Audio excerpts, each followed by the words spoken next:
Now, what may be the most remarkable coming out event we've ever seen. A little girl is unable to speak a word or connect to the world around her in any way. Or so everyone thought, until she turned 11 and suddenly something remarkable happened. ABC's John McKenzie has the story of a girl breaking out of her own body. You don't know what it feels like to be me. When you can't sit still because your legs feel like they're on fire, or it feels like 100 ants are crawling up your arms. How is it that these powerful words came out of this flailing body?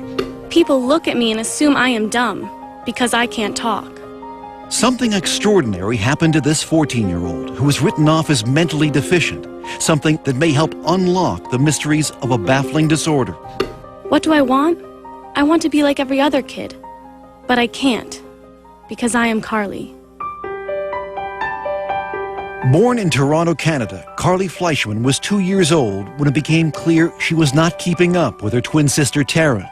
When you're told your child is going to be developmentally delayed, that they might achieve the developmental level of a 6-year-old, it's like being kicked in the gut. When Arthur Fleischman and his wife Tammy learned the diagnosis was autism, they expected the worst, that the twins were headed in different directions. And how bad did it get for Carly, those first few years? Awful.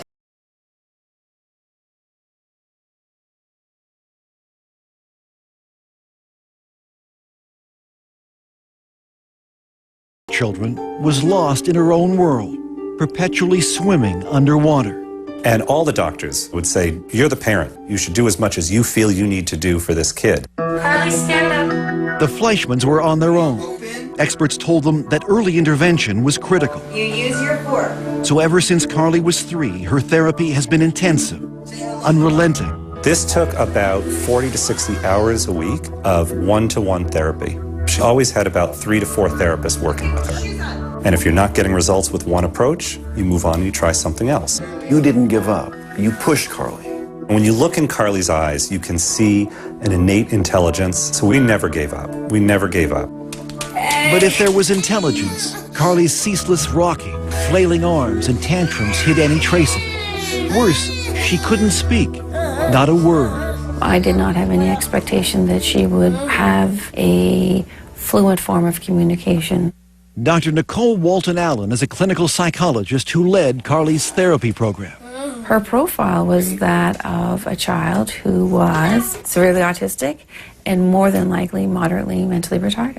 And did you ever think about institutionalizing her? We had friends saying, you know, you've been plugging away, spending thousands of dollars on therapy. You're not really seeing the progress. So, of course, you start thinking about, should she be in a group home? But you decided against this. I could never do it. Could never do it. How can you give up your kid?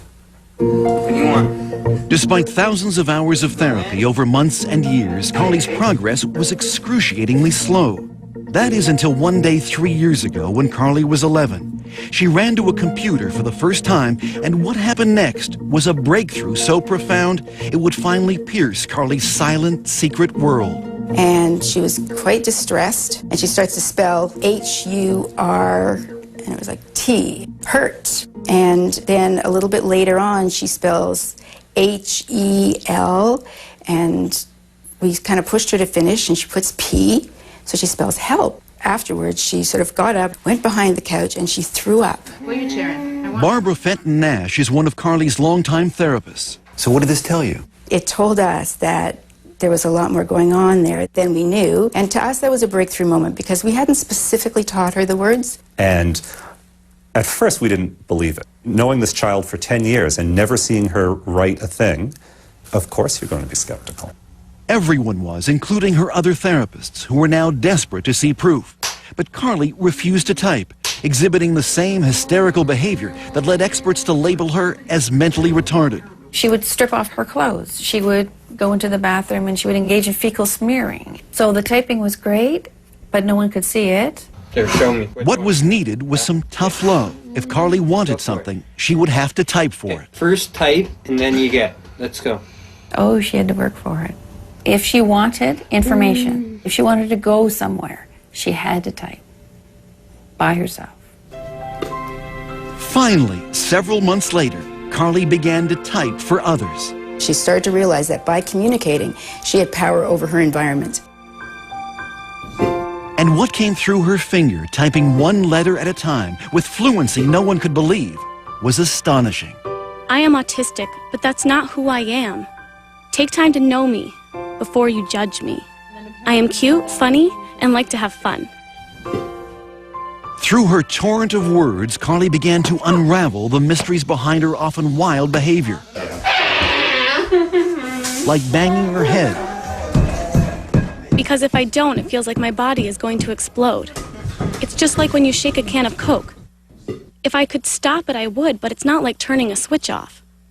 I know what is right and wrong, but it's like I have a fight with my brain over it. Use your words. And Carly was not shy about expressing her desires and frustrations. I want to be able to go to school with normal kids, but not have them getting upset or scared if I hit a table or scream. I want something that will put out the fire. We were also horrified because for years we had spoken in front of her as if she wasn't there. Now, for the first time, Carly was able to have conversations with her parents. You think you can write back to Dad? I want to go on a snowmobile. Can we do it? Will you go on one? I think it would be fun. So here's your daughter, and finally you get to meet her. Mm-hmm. What was that like? Overwhelming. Overwhelming. I stopped looking at her as a disabled person. You promised. Did you lie to me? And started looking at her as a sort of sassy, mischievous teenage girl. I want people to know that no one is telling me what to say, and I don't have a hand up my butt like a puppet. Carly has been very clear that she sees herself as a normal child, locked in a body that does things that she has no control over. Side by side with her twin sister Taryn, it would be easy to dismiss Carly as intellectually challenged. That is, until you ask her a question. Carly, why do autistic kids cover their ears, flap their hands, hum, and rock? It's a way for us to drown out all sensory input that overloads us all at once. We create output to block out input. Carly's brain, unlike most people's, is overwhelmed by the senses of sight and sound, taste and smell. Our brains are wired differently. We take in many sounds and conversations at once. I take over 1,000 pictures of a person's face when I look at them. That's why we have a hard time looking at people. The one thing she can control is when and where she'll type. Oh, this is John. This is John. And usually she needs to be motivated. Finish up. You're doing great. When I tried making conversation with Carly, she would not type back. I'll tell you anything you want to know. Her finger hovering over the keys for hours, until I brought up my teenage son. He wants to play football. Now she's smiling. It's going to be something funny. Are you embarrassed? Come on, we want to hear what you have to say. Yes, I guess he's cute. 2 years that we've been communicating, and every time she writes something, there's a little bit of that sense of awe. The room resembled a ship's cabin. Its walls Dear made of Dad, wooden laths, I love when you read to me, covered by many coats and I of love that you believe in me. I know I'm not the easiest kid in the world. Give me a kiss. However, you are always there for me, holding my hand and picking me up. I love you. I'll go through many sleepless nights to hear that. I'll spend every penny we have to hear that. Was there one writing in particular that left a lump in your throat? In this writing where she says, "You've never been in my body. I wish for one day you could be in my body."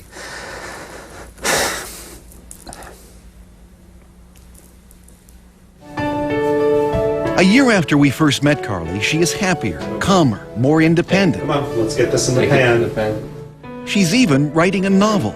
I think that humankind is just oblivious to things that have been around for many years.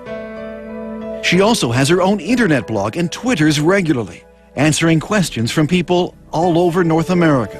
I think Carly knows that she now has a voice that can help other kids. Now she looks at herself as someone who can make a mark on the world. And that's got to be life-changing.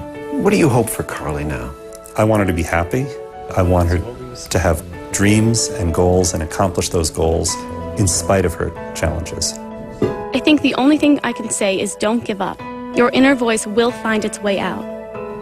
Mine did.